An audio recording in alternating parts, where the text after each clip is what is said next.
Prenez vos cahiers et notez ces points ce soir. Je veux partager avec vous quelques pensées sur le thème de l'économie du royaume et du Commonwealth. Écrivez cela, l'économie du royaume et du Commonwealth. Ce message s'adresse à vous qui êtes étudiants de la Bible, pasteurs, ministres, diacres, évangélistes, responsables du ministère des enfants ou de la jeunesse. Il s'adresse aussi à ceux qui sont entrepreneurs, propriétaires d'entreprises, ou à ceux qui souhaitent se lancer dans les affaires pour contribuer au développement de leur pays. Peut-être aimeriez-vous devenir employeur. Cette session est pour chacun de vous. Je vais vous enseigner des idées que vous connaissez déjà, mais que vous n'avez jamais vraiment comprises. Il est possible de connaître quelque chose sans le comprendre. Et le problème de la vie, c'est qu'on ne peut jamais appliquer ce que l'on ne comprend pas. C'est pourquoi la Bible dit « Dans tout ce que tu acquiers, acquiers l'intelligence ». Elle ne dit pas d'acquérir seulement de la connaissance, car on peut posséder de l'information sans la comprendre. Je suis donc venu ce soir pour vous donner le plus grand pouvoir sur la terre, le pouvoir de la compréhension. Je vais partager des principes importants que vous connaissez, mais que vous n'avez jamais saisis. Concentrez-vous sur ce sujet. Redécouvrir le principe du Commonwealth du royaume. Écrivez-le, c'est un principe. Nous allons nous focaliser ce soir sur la compréhension du précepte de la seigneurie dans le royaume. Quand j'aurai terminé cet enseignement, vous comprendrez enfin votre propre pays, car beaucoup de citoyens vivant au Swaziland ne comprennent même pas leur propre nation. Je crois qu'après ce soir, votre économie va changer. Je vais vous donner des principes à appliquer dans votre gouvernement, votre communauté, vos écoles et vos foyers, tout centré sur ce concept de seigneurie. Je ne vous enseigne pas des choses que j'ai simplement entendues, mais des choses que j'ai vécues. Ma réussite dans la vie est liée à ce que je vais vous enseigner. Commençons par comprendre le concept d'économie du royaume. Et cela commence par une remise en question, la démocratie. Le plus grand problème que le monde a avec le Swaziland, c'est qu'il n'aime pas trop ce pays. Parce qu'il affirme que le Swaziland n'est pas une véritable démocratie. J'ai une bonne nouvelle. Dites-leur de s'occuper de leurs affaires. Et je vais vous prouver que la démocratie, même si elle est considérée comme la meilleure forme de pensée gouvernementale développée par les Grecs, puis transmise aux Romains, adoptée par les puissances coloniales et imposée à nos territoires, est en réalité défectueuse. Je vais vous le prouver ce soir. La démocratie est la meilleure forme de gouvernement pour les humains corrompus. Elle a été créée pour protéger les humains d'eux-mêmes. La démocratie repose sur la méfiance. C'est pourquoi elle comporte plusieurs branches qui ne se font pas confiance. Vous avez l'exécutif, le président ou le premier ministre, puis le Parlement ou le Congrès, la branche qui ne fait pas confiance au président. Ensuite, le Sénat, la branche qui ne fait pas confiance au Parlement. Et enfin le judiciaire, la branche qui ne fait confiance à personne. Ils appellent cela équilibre des pouvoirs, ce qui signifie qu'aucune autorité n'est absolue, car personne n'est jugé digne de confiance. Comment quelque chose peut-il être parfait s'il est construit sur la méfiance? Quand vous ouvrez votre Bible, vous ne trouvez rien qui ait un lien avec la démocratie.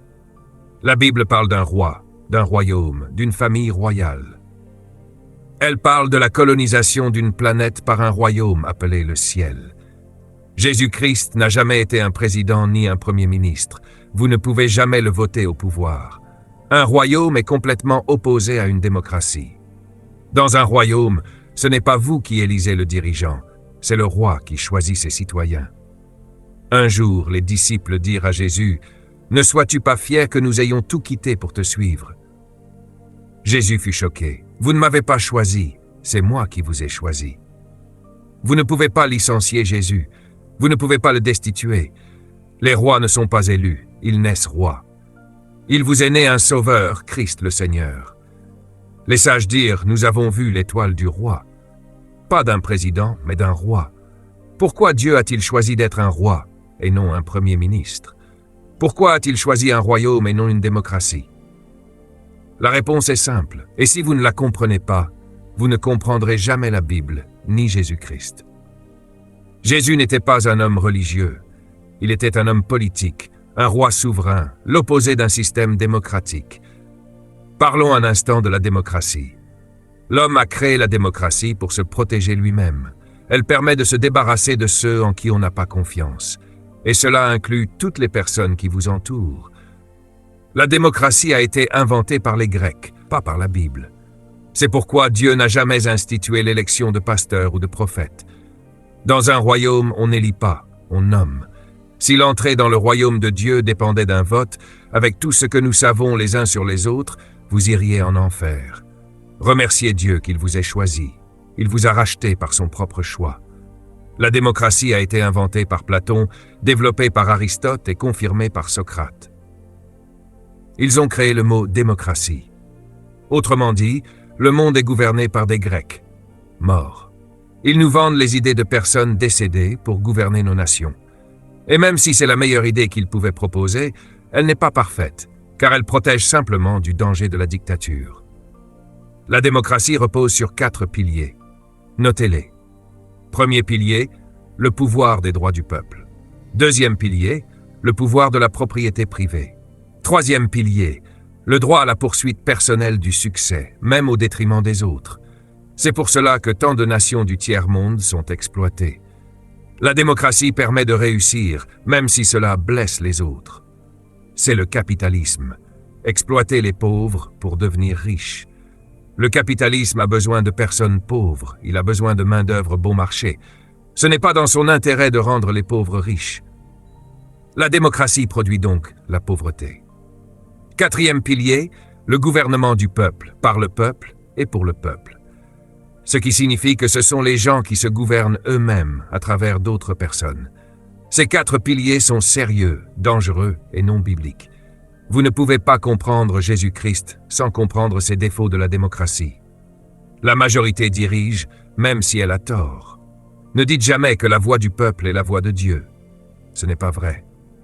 Dans la Bible, Dieu a contredit la majorité plus souvent qu'il ne l'a approuvée. Nous avons donc une idéologie défectueuse qui contredit la vision biblique. Si vous voulez vivre comme Dieu l'attend, vous devez accepter que la démocratie ne vient pas de Dieu. Cinquième pilier, le plus dangereux, l'individualisme. Occupe-toi de toi et que les autres se débrouillent. Voilà la démocratie. Enrichis-toi, laisse les autres pauvres. C'est ce qui produit des sociétés où 4% sont riches et 96% pauvres. Et ils appellent cela un succès. Injustice, oppression, racisme, ségrégation, frustration, tout cela au nom de la démocratie. Et Jésus-Christ est venu pour corriger cela. C'est pourquoi il est venu en tant que roi. Je viens vous dire au Swaziland, vous êtes le dernier exemple que Dieu a sur la terre. Ne soyez pas honteux de ce que vous êtes. Plus vous êtes rare, plus vous êtes précieux.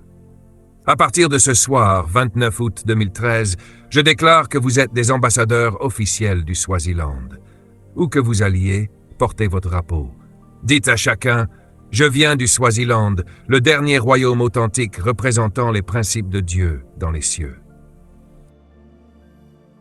Parlons de cela un instant. Notez ceci, le paradoxe de la poursuite. La démocratie repose sur l'instinct de préservation de soi. Le royaume de Dieu fonctionne de manière totalement opposée. Ce sont des déclarations importantes. La plus grande motivation de tout être humain est la préservation personnelle. C'est un fait. Peu importe ce que vous dites, peu importe à quel point vous essayez d'être saint, peu importe votre bonté apparente, je vous connais très bien. Vous ne pensez qu'à vous-même. Vous n'avez pas applaudi parce que vous savez que c'est vrai. Tout ce que vous faites vise votre propre survie. C'est pour cela que vous êtes allé à l'école, pour obtenir un diplôme, pas pour enrichir quelqu'un d'autre. C'est pour cela que certains vendent de la drogue. Ils veulent de l'argent pour survivre. C'est pour cela qu'il existe la prostitution, de l'argent pour survivre. C'est pour cela qu'il y a des voleurs, même dans vos banques, vos écoles, vos gouvernements. La corruption n'est qu'une forme de préservation personnelle. C'est aussi pour cela que certaines personnes deviennent pasteurs. Pas parce qu'elles aiment Dieu, mais parce qu'elles cherchent un emploi faute d'en avoir trouvé un autre. La préservation personnelle est la motivation la plus profonde du comportement humain. Notez maintenant le deuxième point. La plus grande peur de l'être humain est la rareté. C'est pour cela que nous sommes si avares, si fermés. Nous pensons qu'il n'y en a pas assez pour tout le monde, alors nous gardons tout pour nous. C'est pour cela que le pire moment d'un culte est celui de l'offrande. L'esprit de rareté s'empare des croyants. Ils serrent leur portefeuille et disent à Dieu, « Si tu le veux, prends-le. » Ils croient que s'ils donnent, ils perdent. C'est l'esprit de la démocratie, la rareté. Nous ne partageons pas, car nous pensons qu'il n'y a pas assez à distribuer. C'est un puissant moteur. Troisième point important, la source principale du crime dans toutes les communautés est la combinaison de la préservation personnelle et de la rareté. C'est pour cela que les gens volent. C'est pour cela qu'ils cambriolent les maisons, qu'ils agressent dans la rue. Ils croient qu'ils doivent survivre, que vous possédez ce dont ils ont besoin, qu'il n'y en aura pas assez pour eux. Alors ils vous blessent et s'emparent de vos biens. C'est pour cela que les factures sont gonflées, que les pots de vin circulent dans les gouvernements.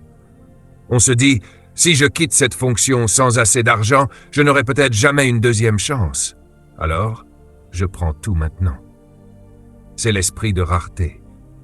Ces esprits détruisent des gouvernements, des familles. Pourquoi un fils vendrait-il de la drogue à son propre frère? Parce qu'il pense qu'il doit survivre, quitte à tuer son frère. Le crime est le fruit de ces deux forces. Quatrième point. Le désir de sécurité conduit à accumuler des biens. Nous croyons que pour survivre, il faut entasser tout ce que l'on peut, et même plus. C'est ce qu'on appelle la thésaurisation. La thésaurisation est un produit de la préservation personnelle et de l'esprit de rareté. J'ai visité des maisons où les gens possédaient 10 voitures et 20 chambres, alors qu'ils ne vivent qu'à 2. Je leur ai demandé, changez-vous de chambre chaque nuit. On ne peut pas conduire 10 voitures à la fois. C'est un esprit insensé. Et cet esprit est tellement présent en Afrique. Des responsables gouvernementaux qui ont déjà volé 10 milliards continuent encore de voler. Ils ne vivront jamais assez longtemps pour dépenser ces sommes, mais ils accumulent toujours. C'est l'esprit de l'accumulation, totalement opposé au royaume de Dieu. Nous achetons des choses dont nous n'avons pas besoin. Quand avez-vous porté cette paire de chaussures achetées l'an dernier? Une seule fois, peut-être. Ne me regardez pas maintenant, la culpabilité est visible. Même Dieu a dû gérer ce problème. Je suis convaincu que les Israélites étaient africains. Leur comportement le prouve. Dieu leur avait dit, « Je vous donnerai de la nourriture chaque matin, juste ce qu'il faut pour la journée. Ne gardez rien pour le lendemain. » Mais l'esprit africain est entré en eux. Nourriture gratuite. Ils ont rempli sacs, paniers, valises. Dieu leur dit, « Je vous ai dit de ne rien garder, si vous essayez, cela pourrira et empestera le camp. » Et le lendemain, tout puait. Dieu déteste l'esprit de thésaurisation. Jésus a dit, « Quand vous priez, demandez votre pain quotidien. » Pas mensuel, pas annuel, quotidien. Suffisant pour aujourd'hui. Le reste est mauvais. Cinquième point. Nous passons toute notre vie à poursuivre des choses que nous ne pouvons pas emporter dans l'éternité. L'esprit de rareté vous pousse à travailler 2 emplois. Vous n'avez même pas le temps de profiter de la télévision que vous avez achetée. Vous n'utilisez jamais votre lit pour vous reposer. Vous ne conduisez votre voiture que pour aller travailler. Vous vous épuisez pour des choses que vous n'avez même pas le temps d'apprécier. Et après une vie entière passée à accumuler, vous mourrez. Puis un autre homme viendra épouser votre femme et jouira de tout ce que vous avez thésaurisé. La Bible en parle dans l'Ecclésiaste. Un homme amasse, un autre dépense. Utilisez ce que vous avez avant de mourir. Dormez dans toutes les chambres de votre maison. Servez-vous de votre belle vaisselle. Ne laissez pas un autre homme manger dans vos assiettes pendant que vous les gardez au coffre. La démocratie produit la thésaurisation. Elle vous déprime, car vous vous comparez à des gens que vous croyez riches, alors qu'ils sont simplement endettés. Dieu m'a envoyé ce soir pour vous libérer de cet esprit. Jésus a dit, « Pourquoi vous inquiétez-vous de ce que vous mangerez, boirez, porterez ?» Ceux qui prient pour ces choses sont des païens. Votre Père sait ce dont vous avez besoin. Ne priez même pas pour cela. Cherchez d'abord le royaume de Dieu et sa justice, et toutes ces choses que les gens poursuivent désespérément vous seront ajoutées sans stress. Il n'y a aucun stress dans un véritable royaume. Vous allez comprendre pourquoi ce soir. Voici maintenant la malédiction de la propriété privée. Souvenez-vous, c'est la base de la démocratie. La propriété privée engendre 1. La limitation. 2. La frustration. 3. La dépression. 4. La discorde. 5. La rareté. 6. Le manque. 7. Le vol, car les gens volent ce qu'ils n'ont pas. 8. La pauvreté, car ceux qui ont trop accumulent ce dont les autres manquent. Un jour, je me rendais dans l'État de l'Idaho, aux États-Unis, un des plus grands producteurs agricoles. En chemin, j'ai vu d'immenses champs de pommes de terre et de soja. Puis j'ai vu des machines étranges. Elles lançaient des pommes de terre en l'air, puis les écrasaient. Des millions de pommes de terre détruites. Alors j'ai demandé à mon chauffeur, « Pourquoi détruisent-ils toutes ces pommes de terre ?» Sa réponse m'a déprimé. Il m'a dit, « En ce moment, le prix des pommes de terre est très bas, parce qu'il y en a trop sur le marché. Alors ils les détruisent pour réduire l'offre, afin que la valeur remonte et qu'ils puissent gagner plus d'argent. » Je venais juste de rentrer d'Afrique où des gens cherchaient désespérément de la nourriture et de l'autre côté du monde, on broyait cette même nourriture pour maintenir le bon prix du marché. Je vous l'ai dit, l'esprit de la propriété privée produit la pauvreté. Il n'y a pas de pauvreté dans le monde. Aucune. Il n'y a que la convoitise. Savez-vous pourquoi le prix du pétrole fluctue ? Parce qu'il existe un groupe de personnes qui se réunissent en secret et décident de la quantité de pétrole qu'ils vont libérer chaque année pour maintenir les prix là où eux le veulent. Vous connaissez leur nom. Il n'y a pas de manque de carburant sur la Terre, il n'y a qu'un excès de cupidité. Un autre point très important, l'esprit de propriété crée le stress. C'est pourquoi les gens sont malades. Vous êtes malade. La médecine dit que la première cause de maladie, c'est le stress. Le stress agit sur ce qu'on appelle les cellules radicalaires libres. Chaque personne dans cette salle a dans son corps des cellules appelées radicaux libres. Ce sont des cellules cancéreuses potentielles, mais qui ne se développent pas. Quand ces cellules sont soumises au stress, leurs chromosomes se modifient, elles deviennent de véritables cellules cancéreuses, produisent une tumeur et finissent par vous tuer. Elles sont déclenchées par le stress. Le mot biblique pour stress, c'est inquiétude. Jésus a dit, « Pourquoi vous inquiétez-vous de ce que vous allez manger? Vous êtes en train de vous tuer pour de la nourriture. Le royaume de Dieu annule le stress afin que vous viviez longtemps. Suivez-moi. » 10e point, l'esprit de propriété crée la maladie et la mort. Les gens meurent jeunes parce qu'ils se tourmentent à propos de la nourriture, des vêtements, du logement, de la sécurité, des protections. Ils se tuent littéralement à force de courir après ces choses et appellent cela la vie. Permettez-moi de citer Jésus. « Pourquoi vous inquiétez-vous pour votre vie, de ce que vous mangerez, boirez, de quoi vous serez vêtus? La vie n'est-elle pas plus que ces choses? » Il vient de disqualifier votre définition de la vie. Pourquoi vous levez-vous chaque matin pour aller au travail, pour la nourriture, le loyer, les factures, les vêtements, l'eau, les paiements? Vous ne vous levez pas pour vivre, vous vous levez pour courir après le stress. Et quand vous rentrez le soir, vous êtes tellement épuisé que vous ne pouvez même pas profiter des choses que vous avez achetées.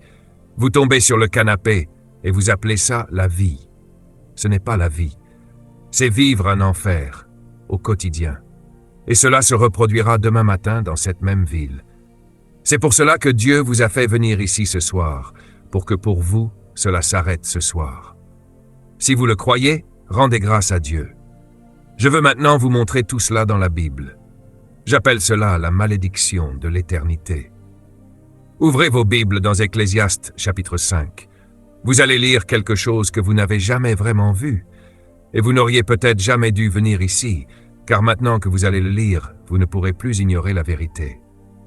Ecclésiaste 5, verset 10. « Celui qui aime l'argent n'est jamais rassasié d'argent, et celui qui aime les richesses n'en tire jamais assez de revenus. » Dites tous, « Oui, c'est vrai.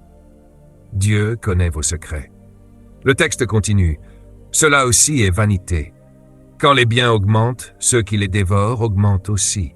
Et quel avantage en revient-il à leurs propriétaires si ce n'est de les regarder? Je vous l'ai dit, la propriété est une malédiction. Quel avantage pour le propriétaire? Il ne fait que les regarder. Vous regardez vos meubles, mais vous devez encore de l'argent à la banque. Vous regardez votre voiture, mais vous devez encore la payer. Vous regardez votre maison, mais elle appartient toujours à la banque. Tout ce que vous pouvez faire, c'est la regarder. Et ça vous tue à petit feu. Vous n'aviez pas besoin de cette maison.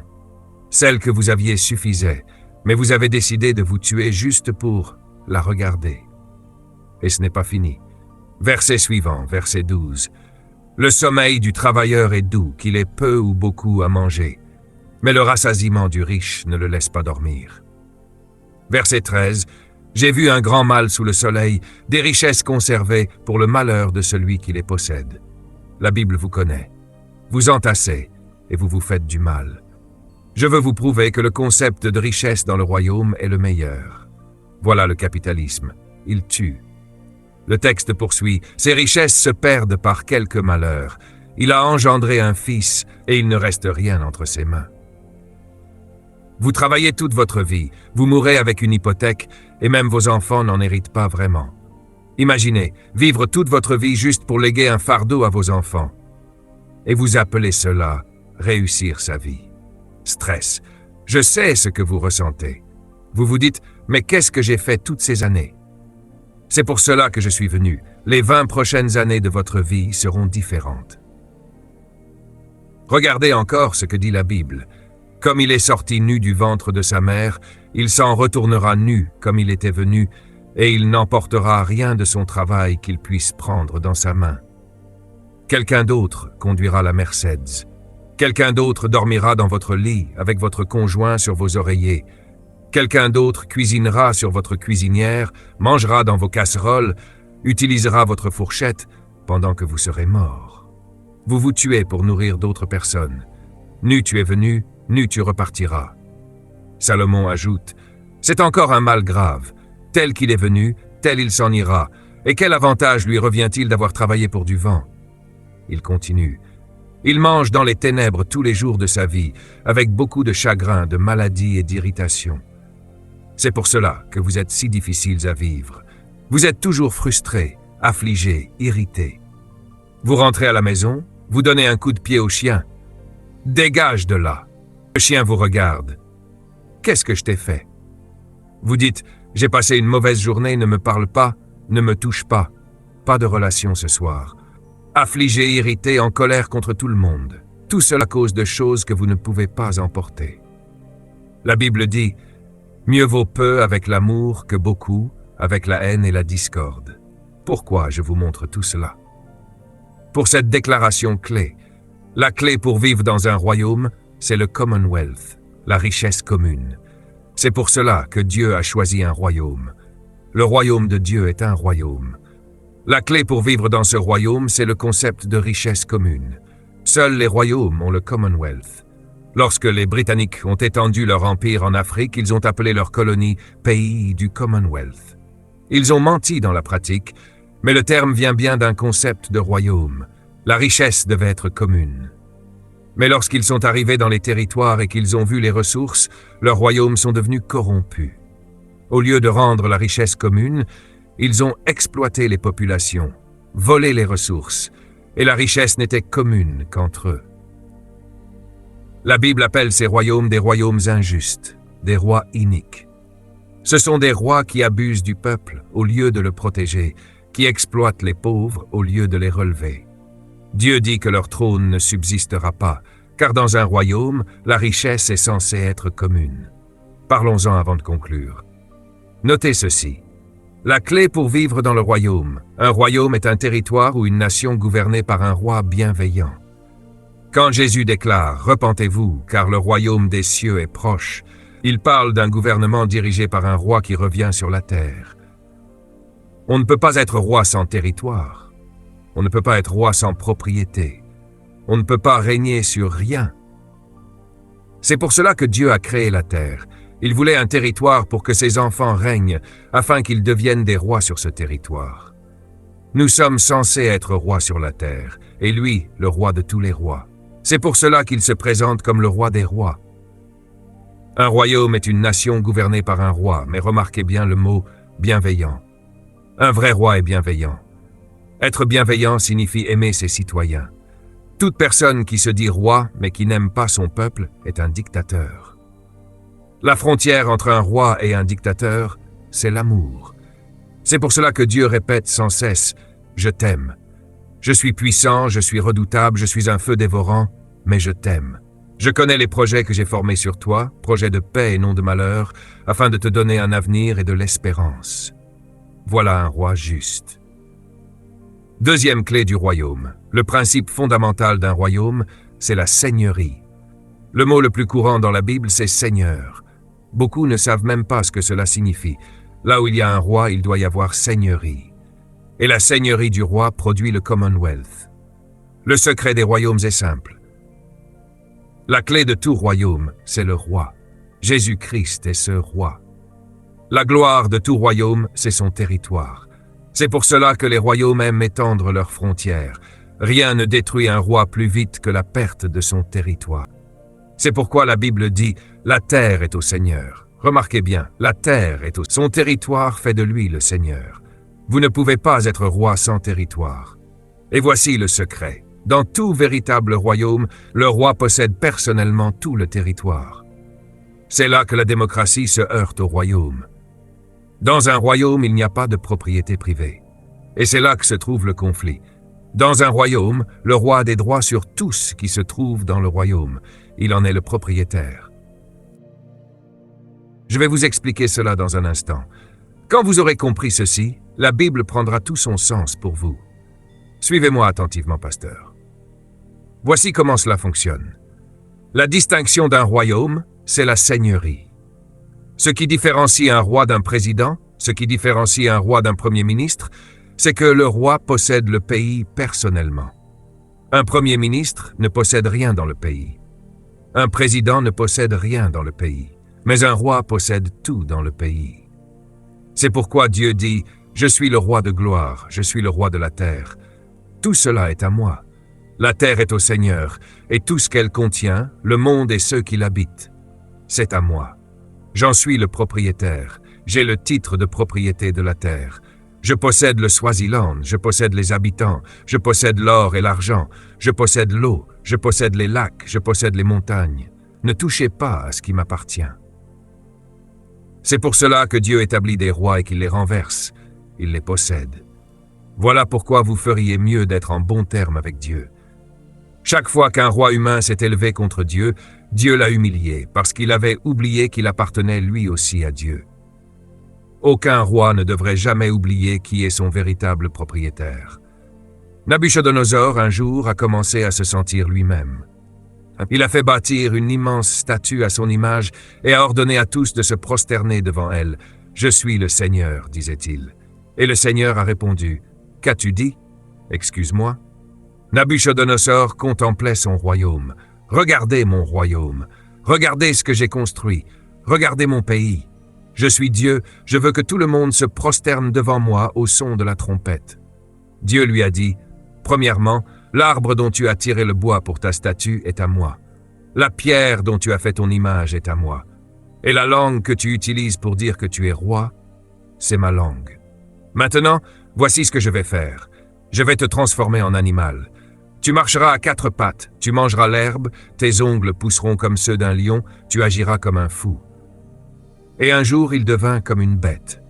Dis à ton voisin, « Sois gentil avec Dieu. » Tu penses être grand? Si tu oublies que tu es la propriété de Dieu, il te rabaissera. Si quelqu'un possède quelque chose, chaque fois que tu le vois, dis-lui merci. Si tu utilises ce qui lui appartient, remercie-le toujours. Dites tous, propriété. Il possède tout. La terre est au Seigneur et tout ce qu'elle renferme. La plénitude, cela veut dire l'azote, l'oxygène, les plantes, les animaux. Chaque fois que vous respirez, vous utilisez ce qui lui appartient. La Bible dit que tout ce qui respire loue l'Éternel. À chaque souffle, tu devrais dire « Merci Seigneur ». Dites-le « Merci Seigneur, merci Seigneur ». La seule fois où tu devrais cesser de le remercier, c'est lorsque tu cesseras de respirer. C'est pour cela que David dit « Je bénirai l'Éternel en tout temps. Sa louange sera toujours dans ma bouche. » Et c'est pourquoi dans un royaume, il n'y a pas de lieu spécifique pour adorer le roi. Tu bénis le Seigneur en tout temps, parce que tu utilises ses affaires en tout temps. Tu adores partout, parce qu'aucun endroit ne t'appartient. Son bœuf est sous tes pieds. Tu appelles cela des chaussures. Ses moutons sont sur ton dos, tu appelles cela robe, costume. Son minerai de fer est dans ta voiture, son arbre à caoutchouc est dans tes pneus. Comment peux-tu sortir d'ici en voiture sans lui dire merci? Je bénirai l'Éternel en tout temps, sa louange sans cesse dans ma bouche. Il vaut mieux que tu le loues, il te regarde. Remercie-le pour l'oxygène, pour les arbres, pour l'eau, pour les rivières. Tout est à lui. Certains d'entre vous viennent dans une réunion comme celle-ci ou le dimanche matin et vous vous asseyez les bras croisés en attendant que l'équipe de louanges vous pousse à adorer. Vous devriez avoir honte. Vous devriez entrer dans ce bâtiment en chantant déjà votre propre cantique. Paul dit, « Quand vous vous assemblez, chacun a un cantique. Personne ne devrait vous forcer à dire merci. Vous devriez franchir la porte en disant déjà « Merci, merci, merci, donnez-moi juste un endroit pour le louer. » Arrête d'être classe et tape dans tes mains. Crie « Alléluia ». Il vous regarde ce soir. Certains ne l'ont même pas remercié pour le soleil de ce matin. Et pourtant, vous êtes arrivés vivants jusqu'au soir. Levez vos mains et remerciez-le d'avoir atteint la nuit. Remerciez-le maintenant. Je dis « Remerciez-le à haute voix, il est Seigneur ». Écrivez le mot « Seigneur ». C'est là que nous arrivons à notre point principal ce soir. Le mot « Seigneur » est le mot « Adon » en hébreu, parfois « Adonai ». Adon signifie « propriétaire ». À chaque fois que vous lisez votre Bible et que vous voyez le mot « Seigneur », remplacez-le dans votre tête par « propriétaire ». C'est ce que cela signifie. Le Seigneur, c'est celui qui possède. C'est pourquoi chaque roi est appelé Seigneur. Il possède le territoire. Vous ne faites pas de quelqu'un un Seigneur. Vous ne pouvez pas faire de Jésus le Seigneur. Toutes choses ont été créées par lui et pour lui, et rien de ce qui a été fait n'a été fait sans lui. Il en est le propriétaire par droit de création. Vous ne faites pas de Jésus le Seigneur. Vous ne faites que reconnaître qu'il l'est déjà. Dites, Seigneur, tu es Seigneur. Encore, tu es Seigneur. Maintenant, écoutez bien. Je veux que vous compreniez un peu le Swaziland. La plus grande chose que vous puissiez faire pour un roi, c'est reconnaître sa seigneurie. Quand vous reconnaissez la seigneurie d'un roi, le roi vous donne des choses. Quand vous commencez à prendre des choses et à les posséder comme si elles étaient à vous, le roi vient les reprendre. C'est ainsi que fonctionnent les royaumes. Dès que vous prétendez que quelque chose vous appartient en propre, vous devenez un ennemi du roi. Alors, lorsque Jésus dit « Je suis Seigneur de tout », il veut dire « Vous ne possédez rien ». La richesse dans un royaume appartient au roi, et le roi rend cette richesse accessible au peuple. C'est ainsi que la richesse devient commune, Commonwealth. Ce qui signifie que vous ne pouvez jamais posséder la richesse dans un royaume, vous ne pouvez que l'utiliser. C'est pourquoi la seigneurie est le mot le plus important de toute la Bible. Tous les vrais rois sont automatiquement des seigneurs. Et si vous voulez que Dieu soit à vos côtés, « Oh Seigneur, j'ai envie de dormir et de me réveiller tellement je suis excité. » Alléluia, je sens l'onction. Écoutez, chaque fois que vous appelez Dieu Seigneur, vous attirez sa faveur. Le mot le plus important qui doit sortir de vos lèvres chaque jour, c'est Seigneur. Le mot le plus puissant dans la bouche d'un humain, Seigneur. Seigneur attire Dieu. Je vous donne un secret. Ma prospérité, je ne l'ai jamais demandée. Je possède mon propre jet, ma maison est payée, mes voitures sont payées, je n'ai aucune dette. J'ai plusieurs propriétés. Dieu a été bon. Je n'ai jamais prié une seule fois pour avoir tout cela. Parce que dans un royaume, on ne prie pas pour des choses. J'ai découvert le secret. Passez mon temps à lui dire « Tu es Seigneur ». Toute la journée, à chaque minute, « Tu es Seigneur, tu es Seigneur ». Quand tu dis cela, tu mets une pression sur lui. Vous ne comprenez pas. Quand tu le confesses comme Seigneur, tu lui dis « Tu es le propriétaire, tu possèdes ma vie, ma situation. Si cela ne marche pas, je te tiendrai responsable. » C'est pour cela que tu es encore malade. Tu as prié pour la guérison pendant des années et tu es encore malade. Tu sais pourquoi? Parce que tu veux être guéri à ta façon. Change ta prière. Dis-lui « Ce corps est à toi. » Dis-le avec ton esprit. Ce corps est ton corps, et ton corps n'a pas l'air en forme en ce moment. Tu ferais mieux de réparer ton propre corps. Il te guérira. Rends grâce pour la guérison maintenant. Dis-lui, tu es Seigneur. Dis-le fort, tu es Seigneur. 4 fois, tu es mon Seigneur, tu es mon Seigneur. Tu es mon Seigneur, tu es mon Seigneur. Tu mets la pression sur le ciel. Tu as une entreprise? Dis-lui, tu es le Seigneur de cette entreprise. Je ne suis que le gestionnaire. Quand tu fais de l'entreprise sa propriété, c'est lui qui doit payer les factures. Dis-lui, tu es le Seigneur de mon mariage. Cela signifie, ce n'est plus ton mariage, c'est le sien. Il va réparer ce mariage. Il est Seigneur. Ce mot est le plus puissant dans un royaume. Si tu étudies la vie de tous ceux qui ont été guéris dans la Bible, tu verras que chacun d'eux l'a appelé Seigneur. Relis bien, tous ont dit Seigneur. Ce qu'il a entendu, c'était propriétaire. Un aveugle, qui ne voyait plus depuis des années, a entendu dire que Jésus passait dans le coin. Il a crié « Seigneur, fils de David, Seigneur ». Jésus a entendu quelqu'un l'appeler propriétaire et s'est arrêté. « Qui m'appelle » Cet homme aveugle lui a présenté son corps et Jésus a retiré la cécité de son corps. Il ne l'a pas simplement guéri, il a récupéré ce qui lui appartenait. À partir de ce soir, ta pauvreté prend fin, parce que tu vas l'appeler Seigneur de toute ta vie, et il ne s'exposera jamais à la honte du manque. Tu entres dans la richesse de Dieu, qui est commune à tous les croyants, au nom de Jésus. Tape dans tes mains et crie « Alléluia, il est Seigneur ». Notez ceci maintenant, très important. Dans tout vrai royaume, il n'y a pas de propriété privée.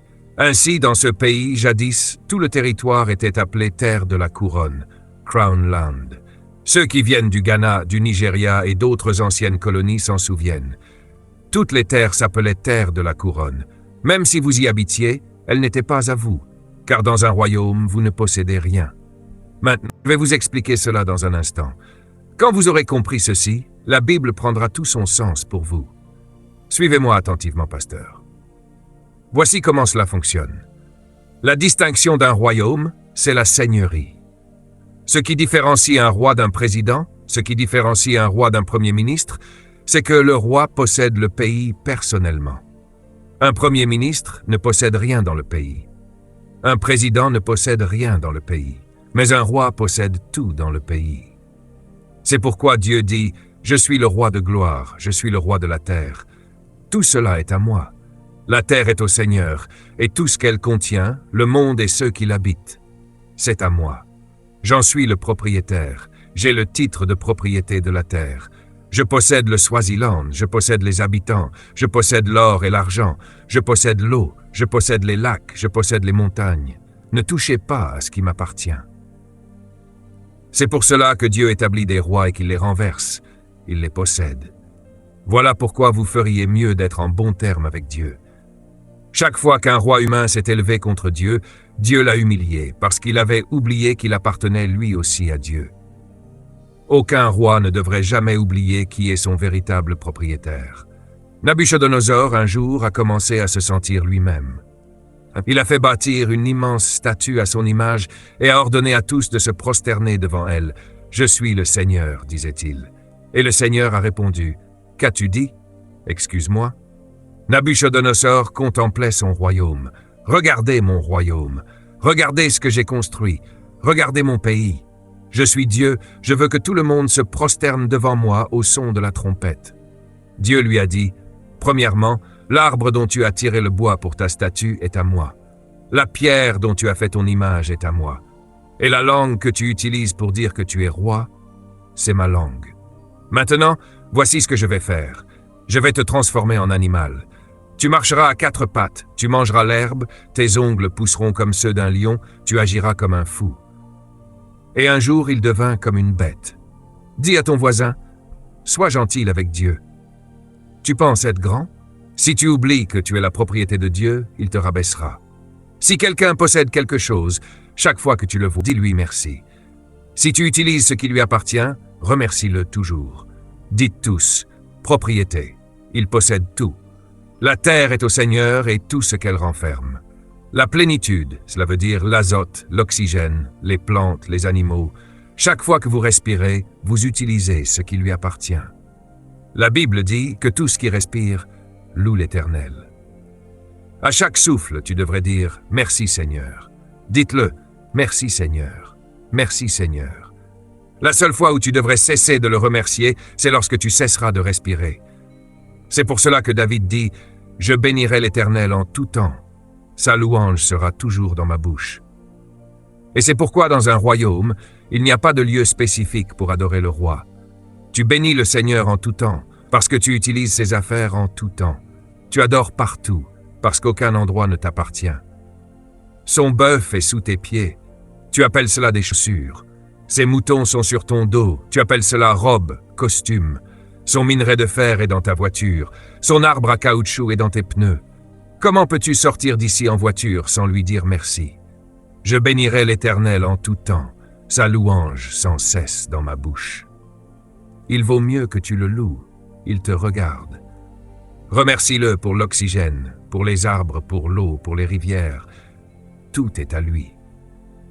Certains d'entre vous viennent dans une réunion comme celle-ci ou le dimanche matin et vous vous asseyez les bras croisés en attendant que l'équipe de louange vous pousse à adorer. Vous devriez avoir honte. Vous devriez entrer dans ce bâtiment en chantant déjà votre propre cantique. Paul dit, « Quand vous vous assemblez, chacun a un cantique.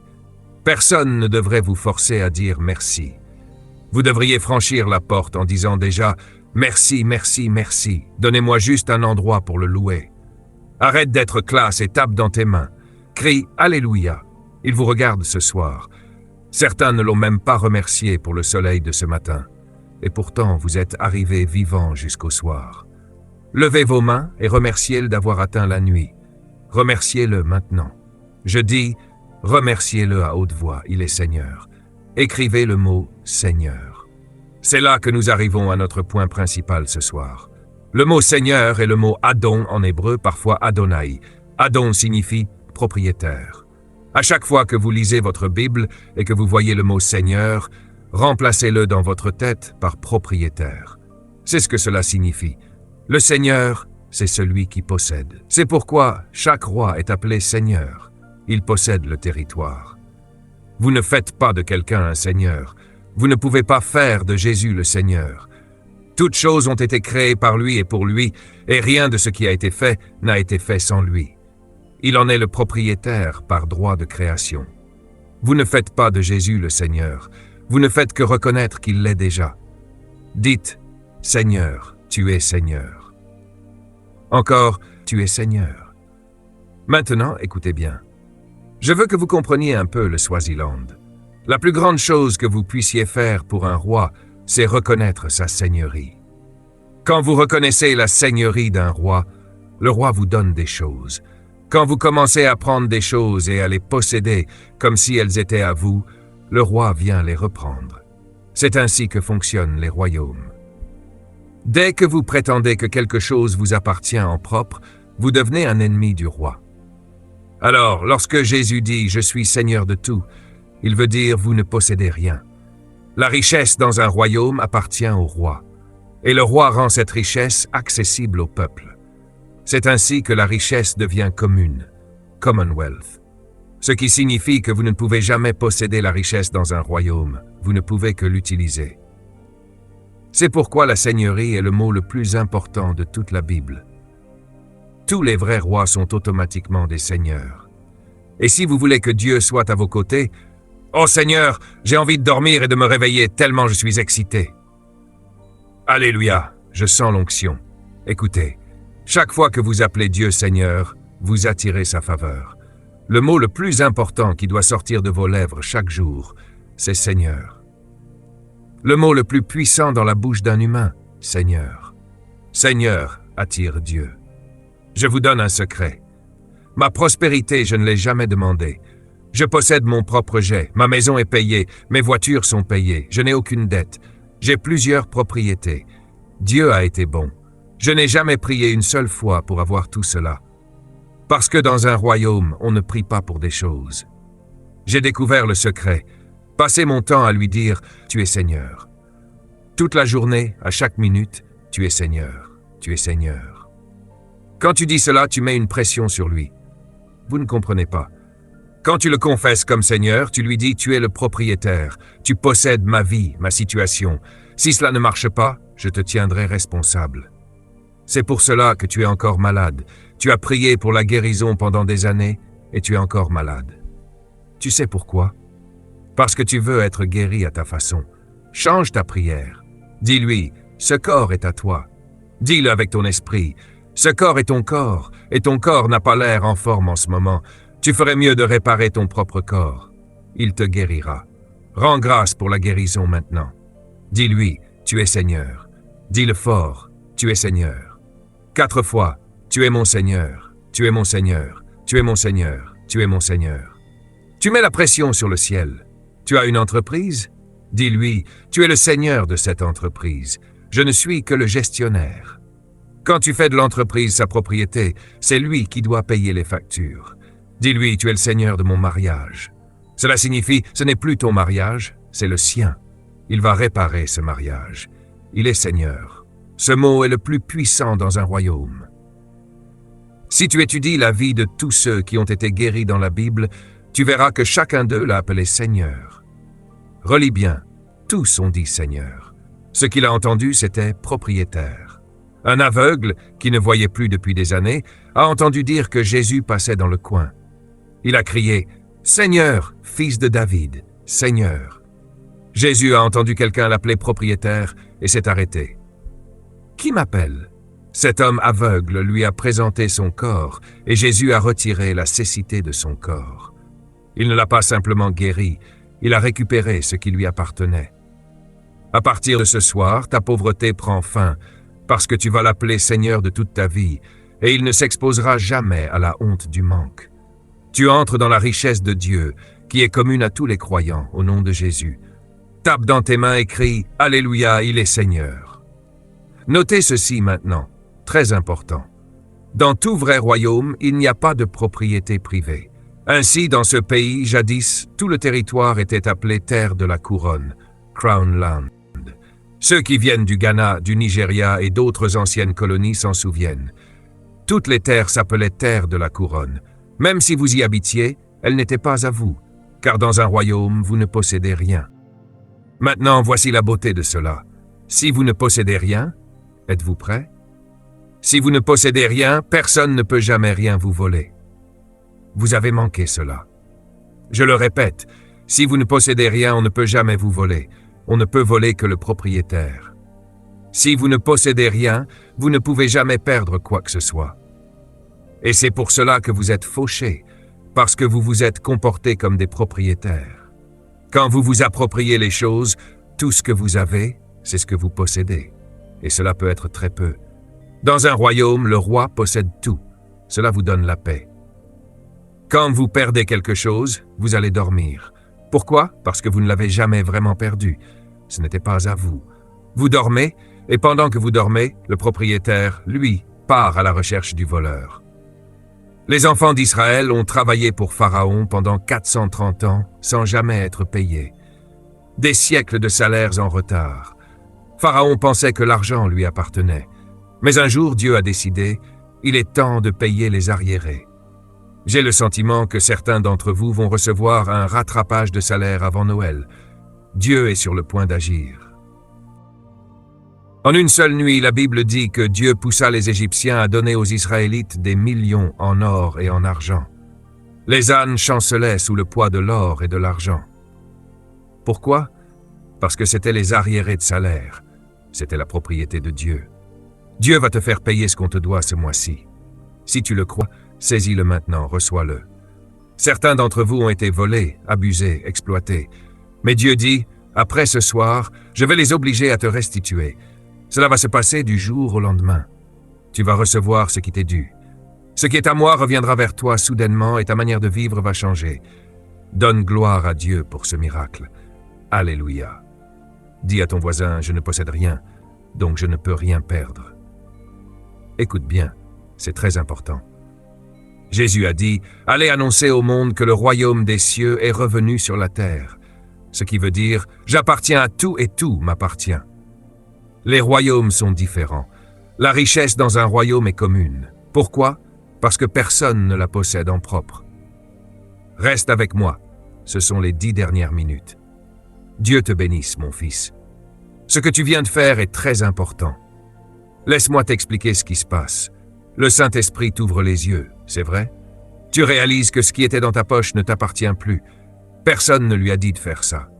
Quand cette révélation entre en toi, tu as envie de te débarrasser des choses, parce que tant que tu les gardes, Dieu te regarde et dit « Tu crois encore que c'est à toi, hein ?»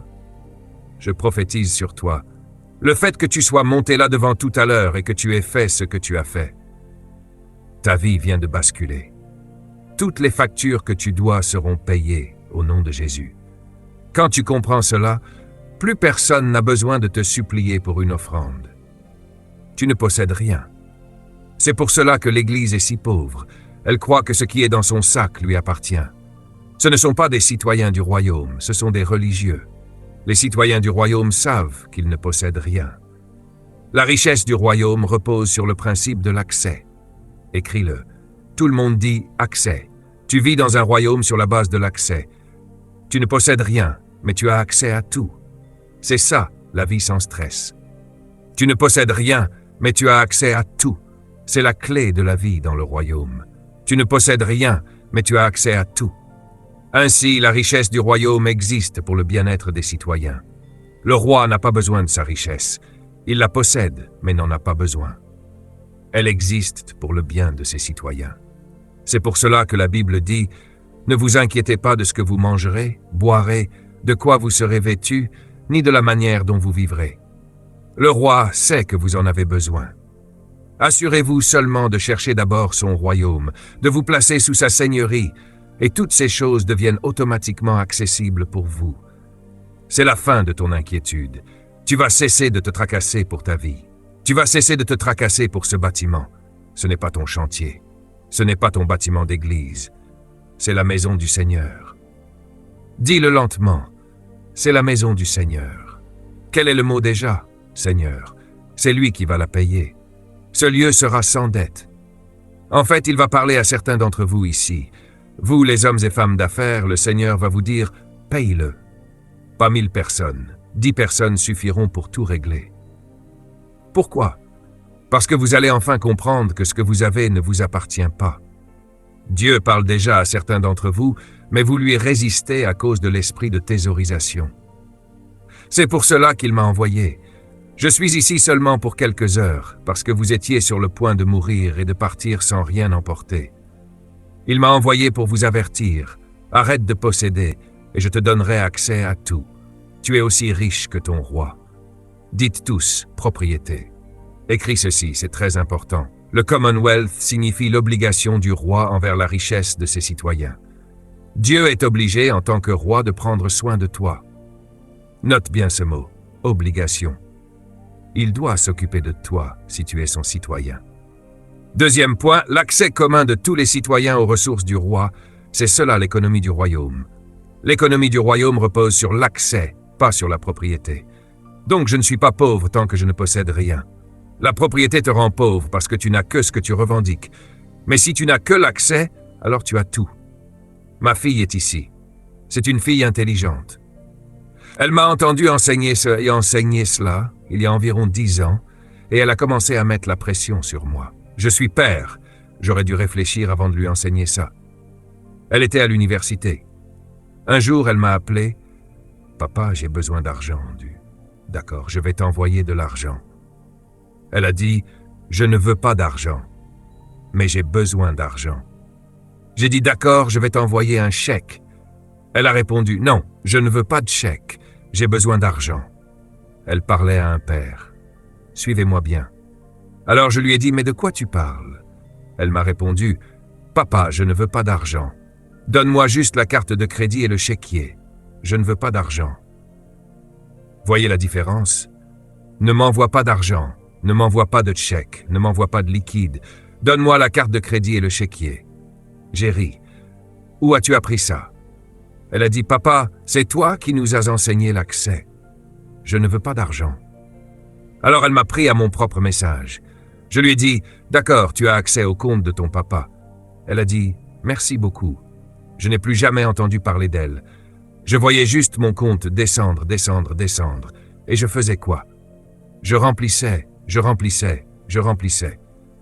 En d'autres termes, en tant que père, écris le mot père. Le mot père en hébreu, c'est Abba. Écris-le, Abba. En hébreu, Abba signifie source.